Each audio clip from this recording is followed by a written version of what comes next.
Hey, faithful listener, grab your cup of coffee and experience the Bible in a way you never have before. P40 Ministries is a podcast that goes through the Bible cover to cover. It's an awesome narrative that focuses your mind and prepares your heart for God to speak. So join your host, Jen, for a biblical podcast that's hilarious, informative, imaginative, and fun. The P40 Ministries podcast. Listen now as we go through the book of Leviticus. Hello and good morning and happy Monday, friends and faithful listeners. And I, of course, am your host, Jen here. And I'm ready to discuss with you guys Leviticus chapter 6, verses 14 through 23. And I'm excited to talk about this one because we just finished the Passover supper in the book of Mark just recently.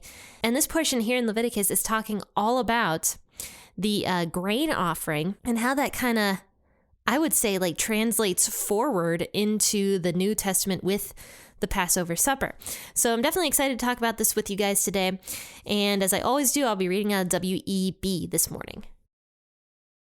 This is the law of the meal offering. The sons of Aaron shall offer it before Yahweh before the altar. He shall take from there his handful of the fine flour of the meal offering, and of its oil, and all the frankincense which is on the meal offering, and shall burn it on the altar for a pleasant aroma, as its memorial portion to Yahweh. That which is left of it, Aaron and his sons shall eat it. It shall be eaten without yeast in a holy place. They shall eat it in the court of the tent of meeting, and it shall not be baked with yeast. I have given it as their portion of my offerings made by fire. It is most holy, as are the sin offerings and the trespass offering. Every male among the children of Aaron shall eat of it, as their portion forever throughout your generations, from the offerings of Yahweh made by fire. Whoever touches them shall be holy. Yahweh spoke to Moses, saying, This is the offering of Aaron and his sons, which they shall offer to Yahweh in the day when he is anointed.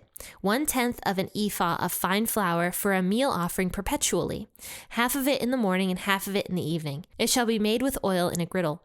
When it is soaked, you shall bring it in. You shall offer the meal offering in baked pieces for a pleasant aroma to Yahweh. The anointed priest that will be in his place from among his sons shall offer it. By a statute forever, it shall be wholly burned to Yahweh.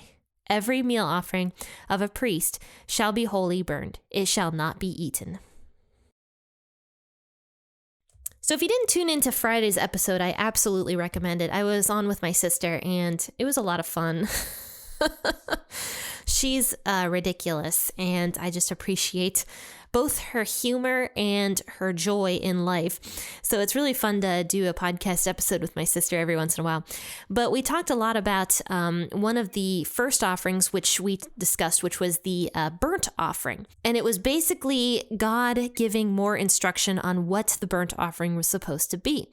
Now, here in Leviticus chapter 6, what we read today, God once again is giving more instruction on what the grain offering is supposed to be, which was the second offering we learned about at the very beginning of the book of Leviticus.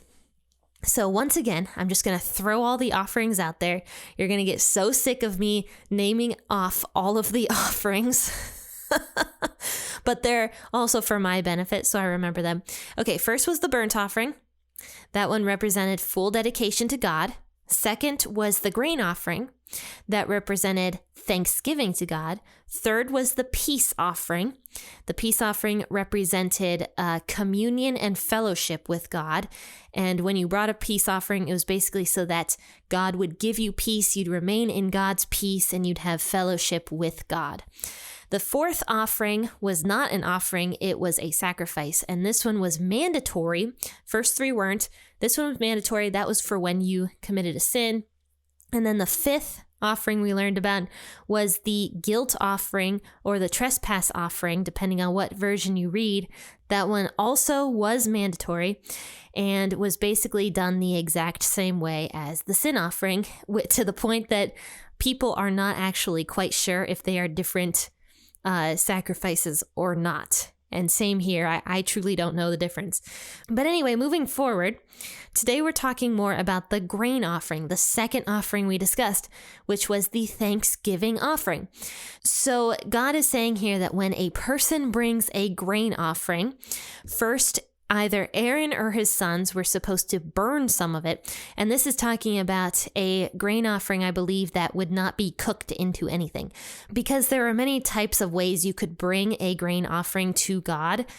First was, just bringing a bunch of flour and moistening it with oil, and also moistening it with a little bit of frankincense.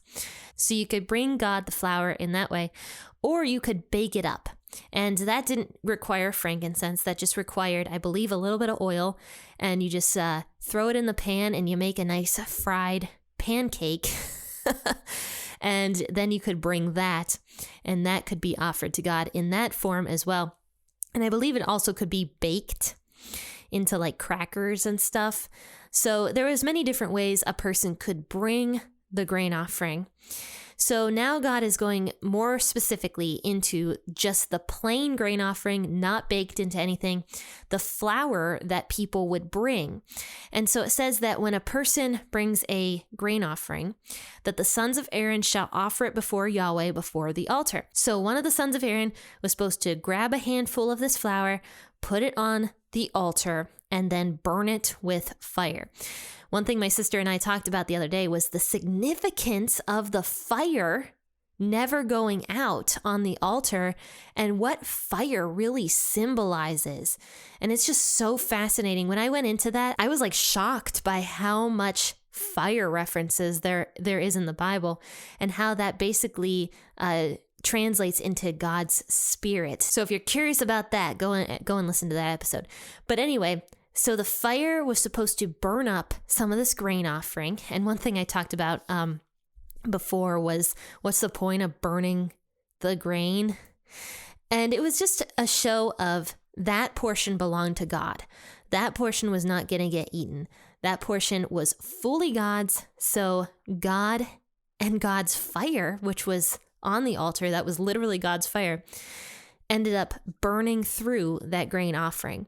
And the rest of it could be eaten by Aaron and his sons. And so it says that at this point, when the grain offering that was portioned to God was burned up, the rest of it could be eaten. And it says that when the priests go to bake it, it cannot contain any yeast, because we've learned about yeast in the past and the representation of yeast.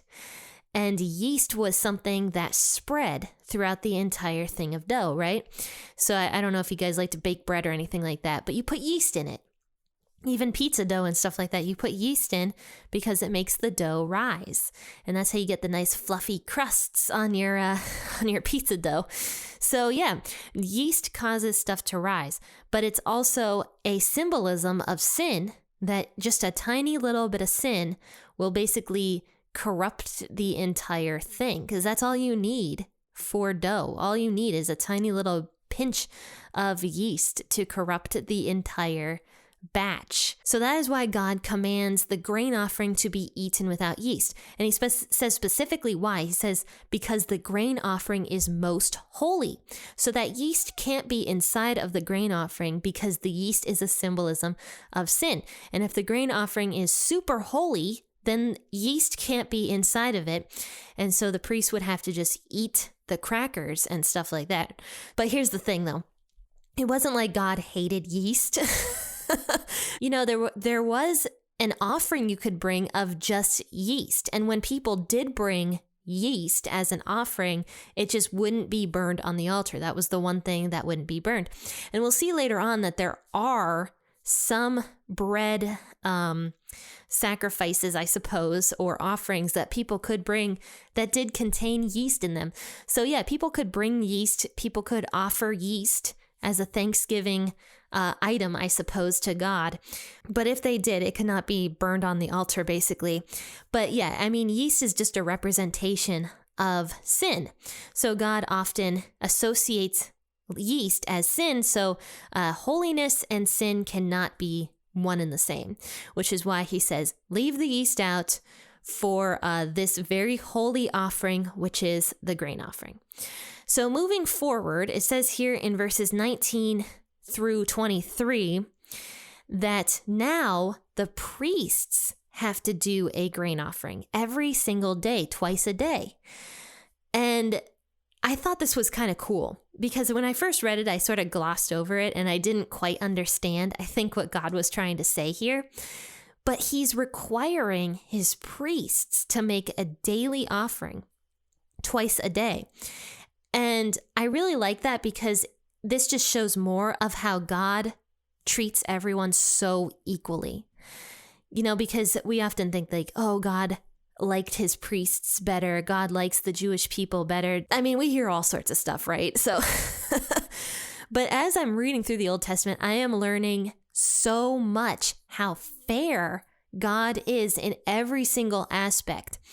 He is not at all favoring one group of people over the next group of people. And this is evident right here with the priests. The priests still have to bring a grain offering, and they have to do it every single day. And I don't know if the priests had to make it, but it almost seems like they do, because it says that the grain offering that the priests bring twice a day has to be made with oil in a griddle, and when it is soaked, you shall bring it in, and you shall offer the meal offering in baked pieces for a pleasant aroma to Yahweh. So the fact that God is using the word you, it almost seems like the priests do have to bake it, though I truly doubt that the priests actually did bake it themselves. But I don't know. I mean, that's something that I truly don't have enough insight in to really comment on whether the priests themselves had to bake it or not. But from what I'm reading here, it almost seems like God is talking to the priest directly, and the priests are baking this sacrifice themselves. So I don't really know. But anyway, it says that the priests were supposed to offer this grain offering twice a day, morning and then evening. And it was going to be a pleasant aroma. But this particular grain offering, the priests could never eat. This belonged completely to God.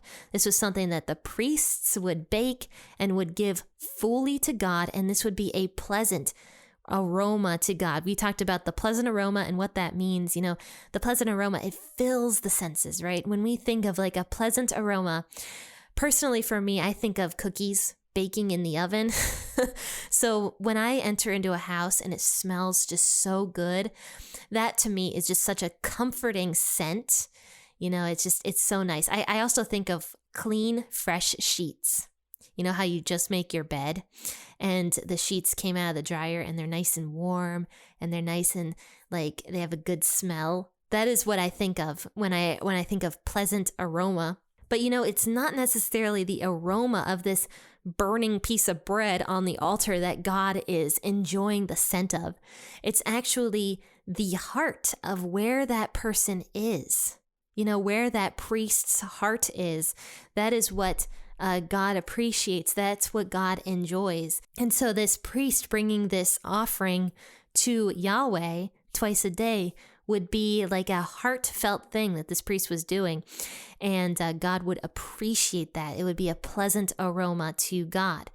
But the one thing I really want to focus in on right here is the fact that the priest had to break the bread before they offered it to God. And that is a direct correlation to Passover dinner many, many thousands of years later, when Jesus came to earth, broke the bread and said that this is my body, which is broken for you. And Jesus, of course, we know from the New Testament, is considered and called the bread of life. And so when Jesus broke that bread at the Last Supper, he was signifying that his body was broken and crushed and beaten for us, basically. And we see here in the Old Testament that the priests are doing the exact same thing. Now, did the priests have any idea that this was signifying Jesus? No, of course not. I mean, Jesus had not come to earth yet. The priests probably had no clue what they were doing and why they were doing it. But this all had significance. And you and I today are so, so lucky because we can look at the Old Testament and see the connection. We can see the fulfillment of the prophecies between back then and nowadays. And when Jesus came, we see the fulfillment. And so we're kind of lucky in that way that we can go back and look at all this stuff and be like, wow, the broken bread here in verse 22, or verse 21, I mean, is symbolizing Jesus at the Last Supper, breaking the bread, and also Jesus himself when he was, broken for us. Well, everybody, this was Leviticus 6:14 through 23. I hope you guys just enjoyed the huge amount of symbolism in this passage, and just how interesting the grain offering is in particular. And, I think I've mentioned this before, but one thing that I found so interesting about Leviticus was I didn't realize how many different kinds of offerings there were. I kind of just glazed over the offerings part when I've read Leviticus before, but it is interesting going back and researching each individual offering and how unique they all are. But yeah, friends and faithful listeners, I hope you guys enjoyed this episode, and if you did, rate it 5 stars, share on your social media platforms, and you can now rate the podcast on Spotify. For those of you who listen on Spotify, at least I believe you can. And, rate it on Apple Podcasts and wherever else you might be able to rate it. All right, guys, well, I've got nothing else to say today, so I'm just going to leave you all with a happy listening, and God bless.